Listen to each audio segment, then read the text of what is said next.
Hey G-Fans, GojiFan93 here, and welcome back to the Godzilla-thon. We are on day 4, and we are going to take a look at Godzilla vs. Mothra. Now, this is actually pretty ironic how this movie's on today, Easter, because it involves an egg. So, I don't know, that's just a stupid joke. But anyways, first off, I just want to say I'm sorry that this is a later video. I just had a bunch of, family stuff that I had to do earlier in the day, so I didn't have enough time to do that earlier, but I'm still getting the video out today. Alright, well, a lot to talk about with this one. So after rewatching it, I have come to the conclusion that this is actually one of the best Showa films ever. I mean, like, it's so good. It has everything in a Godzilla Showa movie that you would want. It has great characters, it has great monsters, it has great music, it has great special effects, it has a great storyline. Everything about it is really spot on. So basically, a little bit of the story is that Mothra's egg ends up just washing up on near a coastline, and all of a sudden, like, everyone's wanting to figure out what it is. Then you got this greedy businessman guy who comes along and he buys the egg, and what he wants to do is he works for this I guess, like, he's an entrepreneur guy, and then he works for this other jerk-off that is controlling everything, and so basically what he wants to do is he wants to put this egg in, like, an amusement park, or like, have it as some kind of showcase thing where people pay to go see this thing, and, like, to take pictures and shit like that. So he's in it for the money, and what we have here is our main characters, or like our main protagonists, and one of the main heroes is a guy, I don't remember his name, but he's played by Akira Takarada, which is awesome to see him again, and his photographer partner, which I don't remember her name, sorry, I'm not good with Japanese names, so they find the egg, and they're trying to figure out what to do with it. Then they talk to this, I believe he's like a somewhat of a scientist, or not fully scientist, but he's just like, he's trying to study the egg, but obviously the entrepreneur guy comes along and takes the egg away from him. And so what they try and do is they try and convincing or they try to get the egg back so that it can be studied rather than shown off for money. But then they run into the twins, the Mothra twins, the little girls, and or the little Mothra fairy twins, you know what I mean. So they come along and they say, hey, you guys gotta get Mothra's egg back to her, or else Mothra's gonna tear some shit up. And so they're like, okay, well, we'll try and figure out what to do. So they go back to the entrepreneur people, and they tell them, like, look, you guys got to get the egg back, or else we're gonna be fucked. and they're, of course, they're like, nope, we're not gonna do it. We want, get out. We want the money and stuff like that. They don't believe them, basically.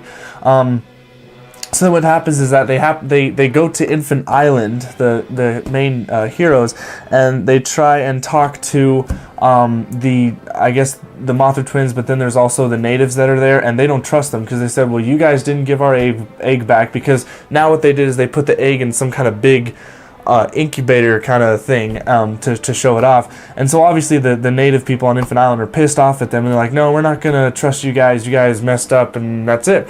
And it's, they say, please, they beg, and then eventually they have Mothra go and help them out. And the reason why they need help is because Godzilla's back, and I gotta say, probably the coolest entrance in a Showa film, or at least one of the coolest entrances that Godzilla has, is in this one, where he just comes out of the ground, and he's just like, and he's just like, what now? And I just love the scene where he comes out and he's just like, hi, and everyone just freaks out.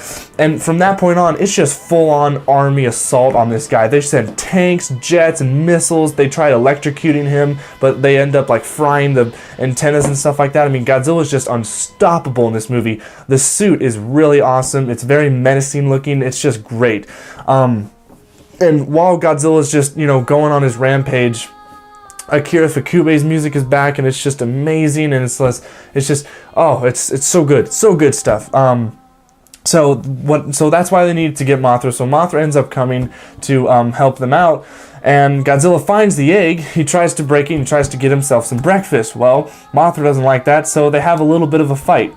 Now, I would have to say, as much as I'm praising this film, I would say that this battle between Godzilla and Mothra isn't really that thrilling. It's not really that kind of interesting. It's a lot of close-up shots, and a lot of times like Mothra is just kind of dangling over Godzilla's head and just like smacking him on the head. Godzilla's trying to like, you know, one funny scene though is like Mothra actually grabs Godzilla's tail and like drags him across the ground, you know, to take him away from the egg. That was pretty funny. But eventually Godzilla wins. Mothra does like her gold dust stuff, which is like her last resort attack, and she ends up dying sadly. And Godzilla goes back on his rampage, and there's like this plot point where I guess these kids are on this boat and they end up getting trapped on the island where I guess Godzilla's going after them now. I really don't understand why Godzilla didn't go back after the egg, but whatever.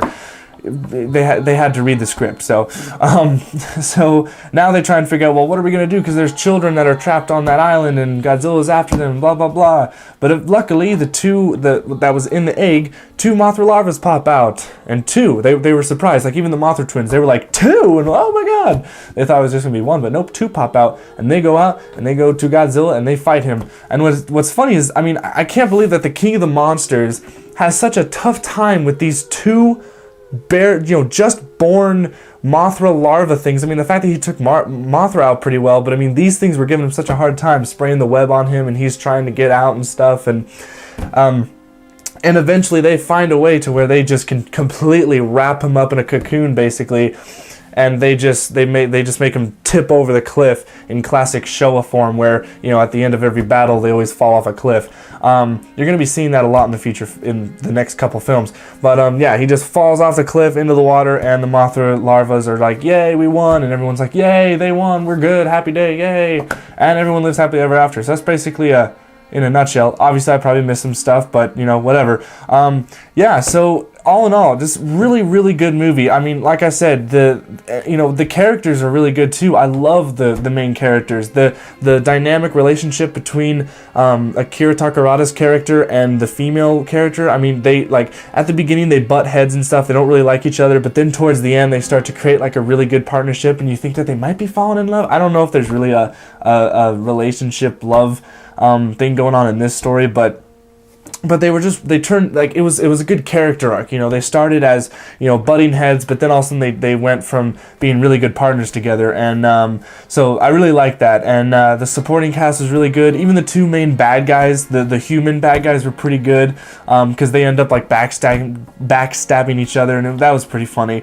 Yeah, I mean, just the suit, the acting, the special effects, everything about it, the storyline was just flawless. It was so perfect. So yeah, that's pretty much my review for Mothra versus Godzilla for Godzilla-thon 2014. And I just want to make a last little note. I have seen the latest leak of the Godzilla 2014 WinterCom or something video. I'm probably not going to make a video on that because I just don't feel like I need to, because, you know, it's kind of like with the TV spots. I don't really feel like I have to talk about it because it's already been talked about a lot. It's been leaked everywhere.